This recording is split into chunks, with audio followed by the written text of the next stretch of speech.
Will Rogers was somebody very loved in this country. Very, yes. John Shorey is our Will Rogers. Yeah. It's a smile. Oh. Yeah, I do too, I think. And Will Rogers was a country band, and John is from way out in the desert. Yes. Yeah, he is.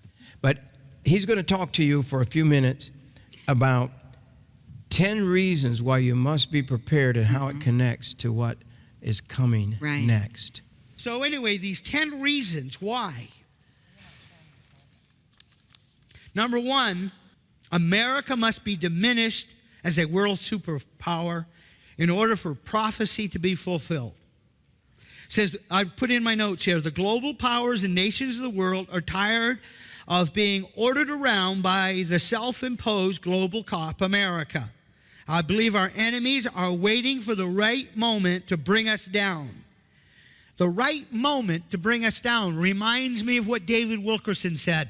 The message I found in my pocket on the night of the first blood moon in 2014, I pulled that book out and I says, is this book contain the revelation? A prophetic friend said, God had a revelation for me. And I flipped through the book and a dog-eared page says, warning signs from God. And 3 warnings in there that a coming economic collapse. Something's going to cause that economic collapse. And let me tell you, I believe we are close to that day. Coming economic collapse, warning number 1. Warning number 2, followed by destruction. Personally, I think it's the grid going down by whatever means. And then warning number 3, when we are weak, our enemies will invade us. Our enemies are looking for an opportunity to take America out. 2, Iran will soon have nuke capability, and they said, well, we're not afraid to use it. We want to destroy, we want to fry Israel off the map. They don't even care if it kills half their country as long as they can drive the Jews into the sea. You add on to that, we don't just have to worry about Iran wanting to send off some nukes. How many of you have been hearing about North Korea recently? Let me tell you, that guy is crazy. He's crazy, and I think he's almost like a terrorist bomber that's willing to put a bomb on his body and go down in a blaze of glory. 3, recent elections show that America will never see the recovery and happy days of the past. Well, you know, I wrote this, originally wrote this after the election of 2012. And with that president getting back in for a second term, it's like, you think happy days are going to come back?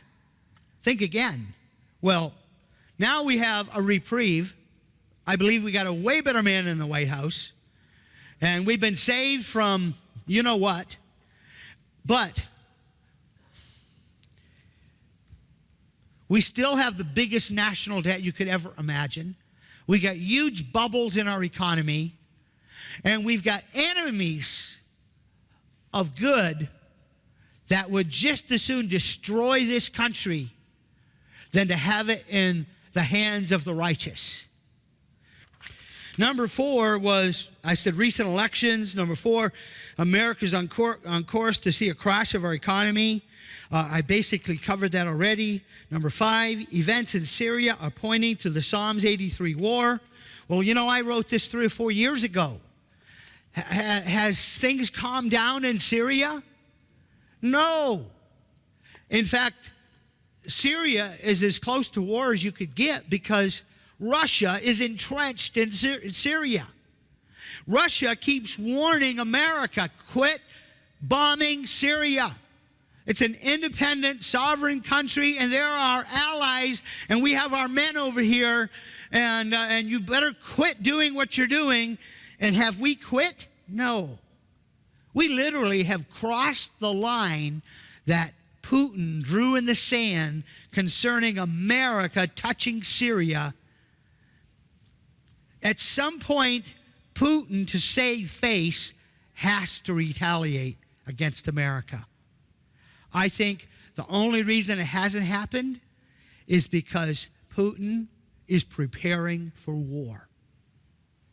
And when he's got all of his ducks in a row, you're going to wake up some morning and you're going to find out that bombs are going off in the Middle East. Or you're going to wake up some morning and find out that nuclear bombs have gone off in Asia.